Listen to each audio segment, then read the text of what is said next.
जो ॾोहारियुनि सां मुक़ाबिलो फायरिंग जी ॾेवट बाद 2 इश्तिहारी ॾोहारी गिरफ़्तार।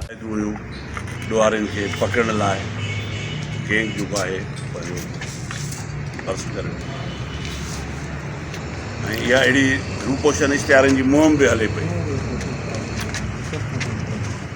इन सिलसिले में हिकिड़ी कार में 4 माण्हू हुया हथियारनि समेत। कोई बात है इच्छा था कन जो किथे वारदात करण वञनि था त पंहिंजी जेका पर्सनल फोन अथनि उहा इस्तेमालु नथा कनि। पोइ हीउ उतो जेको आहे थो माना उन जाइ ते छो जो अॼुकल्ह टेक्नोलॉजी जो दौरु आहे, जियो फेंसिंग वग़ैरह थिए थी त जेकॾहिं पंहिंजो फ़ोन उते इस्तेमालु थिए त ऑटोमेटिकली उनजी जेको आहे सो ख़बर पइजी थी वञे। त पोइ हीअ जेकी फ़ोनूं पियूं आहिनि हे इन्हनि फ़ोनुनि खे इस्तेमालु कनि उन्हनि फ़ोनुनि खे इस्तेमालु करे हीअ पंहिंजे वारदात जेको आहे हे फ़ोनूं जेके आहिनि इहे बि सम्झो त जेको आहे सभु वारदात थी आहे खुलियल पर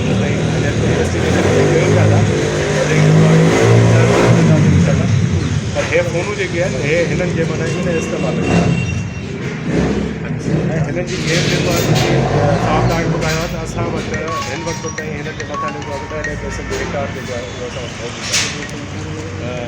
हिन वक़्तु ताईं जल्दी में जेको अपडेट कयो पिया मूंखे टंडो जाम खां, जिते एचआरजे न्यूज़ जे रिपोर्टर मुराद अली मुताबिक़ टंडो जाम पुलिस मुक़ाबले बाद संगीन ॾोहनि में मुलविस 2 इश्तिहारी ॾोहारियुनि खे गिरफ़्तार करे वरितो आहे।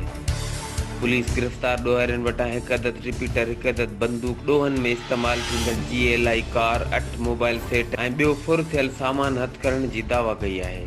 इन सिलसिले में DSP टंडो जाम अयूब बिरोई, SHO टंडो जाम मंज़ूर जमाली प्रेस कॉन्फ्रेंस कंदे चयो त टंडो जाम पुलिस SHO मंज़ूर जमाली जी अॻुवाणी में ॾोहारियुनि जी मौजूदगी जी इतला ते टंडो कैसर लिंक रोड ते ॼाणायल हंध ते पहुती ॾोहारियुनि पुलिस ते फायरिंग करे ॾिनी, जंहिं ते ॾोहारियुनि सां मुक़ाबिलो शुरू थी वियो। फायरिंग जी ॾेवट बाद पुलिस 2 ॾोहारियुनि ज़िला शिकारपुर हैदराबाद मुर्शिदाबाद जे रहवासी नूर अहमद अबड़ो ऐं पिंजरापोल हैदराबाद जे रहवासी रिज़वान तारिक मुग़ल खे गिरफ़्तार करे वरितो, जॾहिं त 2 ॾोहारी फायरिंग कंदा फरार थी विया। गिरफ़्तार ॾोहारियुनि वटां 1 अदद रिपीटर, 1 अदद सिंगल बैरल बंदूक, कारतूस, ॾोहनि में इस्तेमालु थींदड़ GLI car, 8 mobile set, 1 Rado घड़ी हथ कई वई आहे। SHO मंज़ूर जमाली वधीक ॿुधायो त गिरफ़्तार थियल 2 ॼणा इश्तिहारी ॾोहारी आहिनि, जेके ज़िले हैदराबाद जामशोरो जे टंडो जाम, कासमाबाद, कोटड़ी, जामशोरो, हटड़ी, पिनियारी समेत मुख़्तलिफ़ थाणनि ते अगवा बराए तावान, फोरन, धाड़न, बत्ताखोरी ऐं पुलिस मुक़ाबलनि समेत संगीन नोइयत जे ॾोहनि में मुलविस आहिनि, जिन में ही रूपोश आहिनि ऐं इश्तिहारी करार ॾिनल आहिनि। DSP अयूब बिरोई चयो त फरार थियल 2 ॾोहारियुनि खे बि जल्द कानून जे कटहरे में आंदो वेंदो। HRJ न्यूज़ ते वक़्त ताईं बस एतिरो ई। वधीक ख़बरनि ऐं अपडेट्स लाइ ॾिसंदा रहो HRJ न्यूज़।